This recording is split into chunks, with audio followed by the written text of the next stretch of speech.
এখন পর্যন্ত আমাদের রাজ্যের সরকার, আমাদের শিক্ষা দপ্তর সেটা করেননি।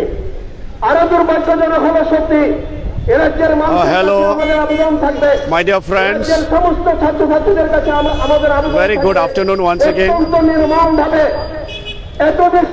We have already reached the 6th day of our sit-in demonstration program here at Agartala city center, but till date no government body has approached us regarding our permanent solution.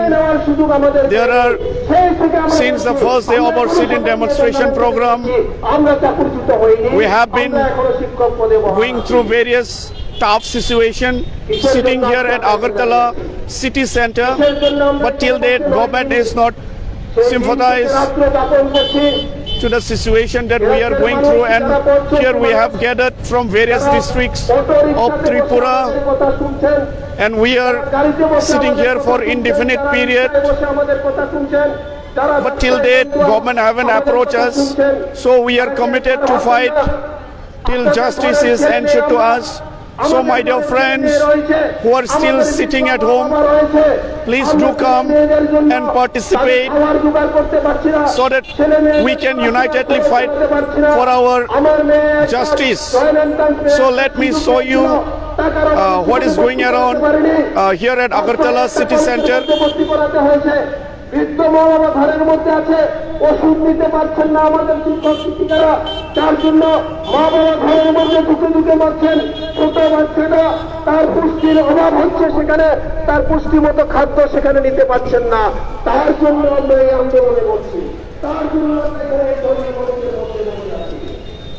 আমরা তো এমনিতে বসে আছি, আমরা তো কারোর কাছে ভিক্ষা চাইছি না, আমাদের অধিকার চাইছি।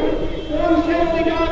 আমরা যে শিক্ষা দপ্তরে চাকরি করেছিলাম, কেন আজকে শিক্ষামন্ত্রী আপনার শিক্ষা দপ্তরকে দিয়ে আমাদের বেতন বন্ধ করে দিয়েছেন? তার জবাব চাওয়ার জন্য আমরা মঞ্চে বসেছি।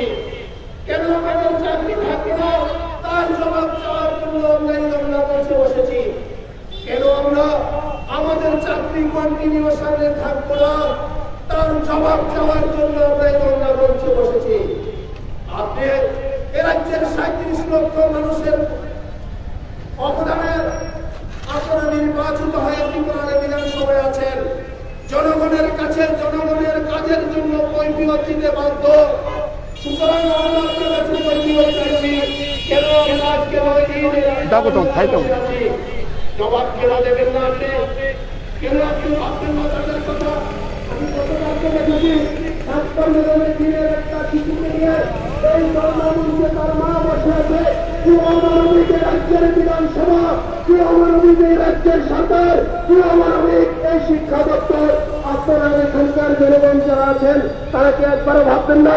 তারা কি একবারও দেখবেন না এই করুণ দৃশ্য, এই করুণ পরিণতি?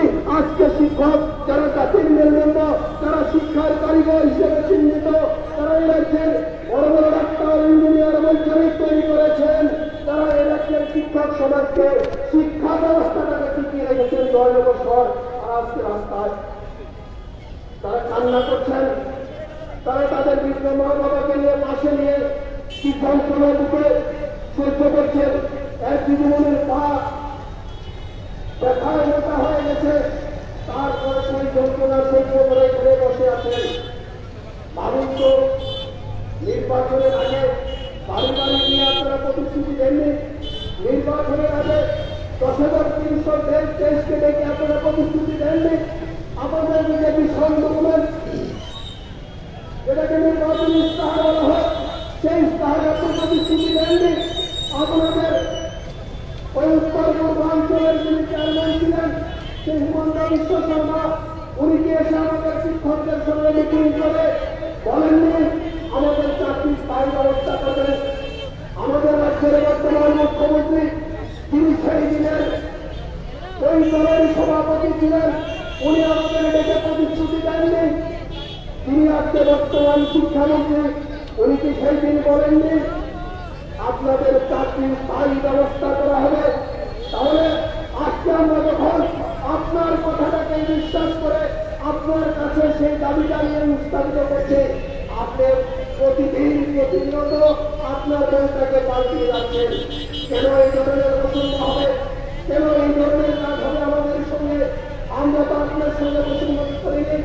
আপনি যখনই আমাদেরকে বিদ্যালয়ের কোনো কাজে দেখেছেন, আমরা তো আপনার কাজ না করে থাকিনি।